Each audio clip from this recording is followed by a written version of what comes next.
Yo, what is good YouTube? Richie Kim here. Today I'm going to be bringing you all a performance review on the Jordan Superfly 2017.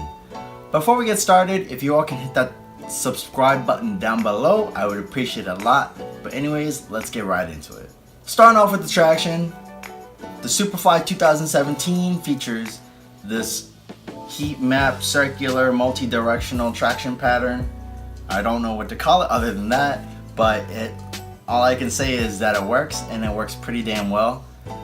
At first, the traction is not so great. You do have to break it in, but after you break it in, I'd say traction is one of the best tractions, probably comparable to the Hyperdunk 2017.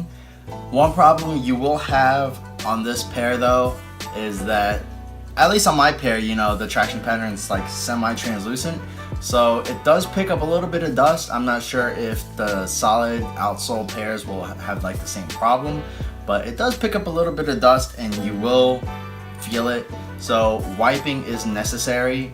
If you play on dusty courts, you're gonna have to wipe a lot, but on clean courts, you're good. You have no problem. Stopping power is pretty good, and just overall traction was really nice, and I like that. So traction on the shoe, I'd probably give it an 8.5 out of 10. Moving on to the cushion in the shoe, the Jordan Superfly 2017 features Nike's all new React cushioning, except however, just like in the Hyperdunk 2017, it features the same cushion setup, which is a Nike React core and a Phylon carrier, and I really don't like that, especially in this shoe. In the Hyperdunk 2017, I could definitely feel the React cushioning a little bit more, but in the Superfly 2017, it feels basically like Phylon. I really didn't feel any bounce from the Nike React or any more impact protection. It's not as stiff of a Phylon as it is in like the Kyrie models, but it's definitely not what it should be, and I really just don't like that. So responsiveness is really good. Like, you guys are gonna have great responsiveness, great court feel, but impact protection is not gonna be there. So personally, I don't really like that cushion setup. I don't know why it feels so different from the Hyperdunk 2017, but it does. So it is what it is, you know. For cushion, I'd probably give this setup maybe like an 8 out of 10. Moving on to the materials, the Jordan Superfly 2017 in the pair that I picked up features like a suede / nubuck upper. I'm not exactly sure which one it is, but it's one of those like old school type of materials. I know there are other versions that feature a mesh. I personally not played in those, so I can't tell you how those are gonna feel, but this particular pair, since it does feature this type of material, it's a little stiff at first. You will have to break it in, but afterwards it feels very premium, and it just offers a lot of good aspects like containment and other things like that I'll get to later.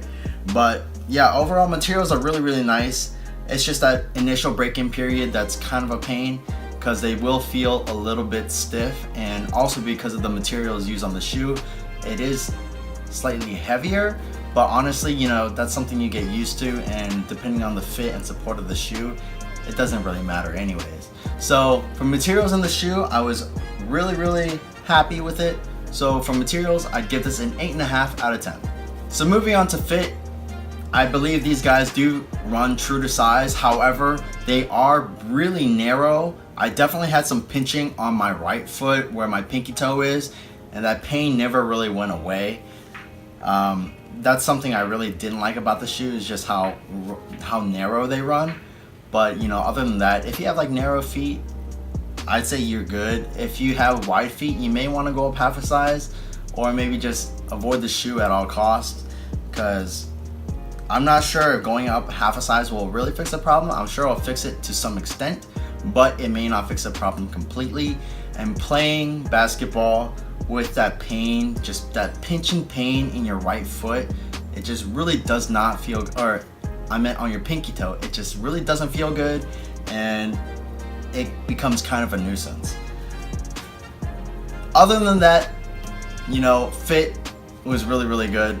So excluding, just not thinking about how narrow the shoes are, I would give this shoe probably an 8.5 out of 10 for fit.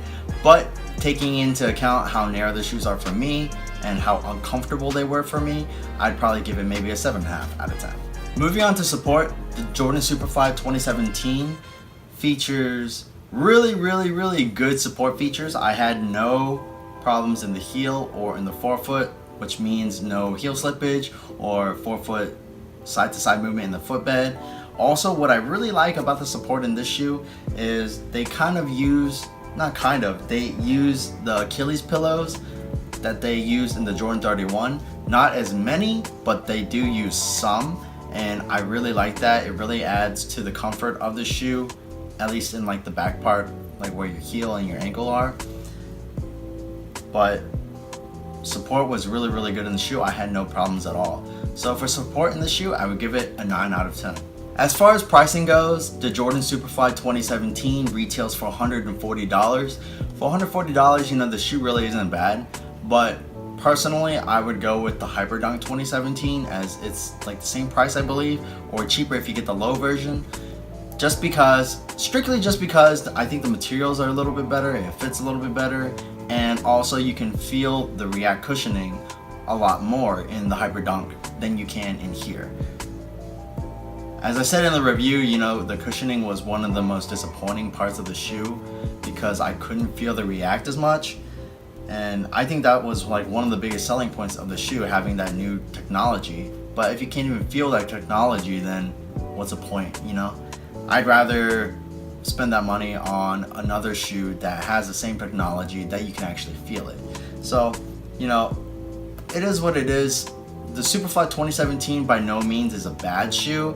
I would just prefer the Hyperdunk 2017. But, if you guys want to, you can cop a pair of these. They're only $140. I would just say that I think you all should go for the Hyperdunk 2017, and I think you'll be a lot happier with that choice.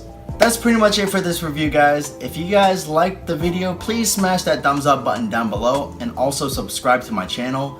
I'm putting out more content, so hopefully, there's going to be something on this channel that you all appreciate and enjoy. While you're at it, why don't you check out this video over here and this video over here, and that's pretty much it. Until next time, peace.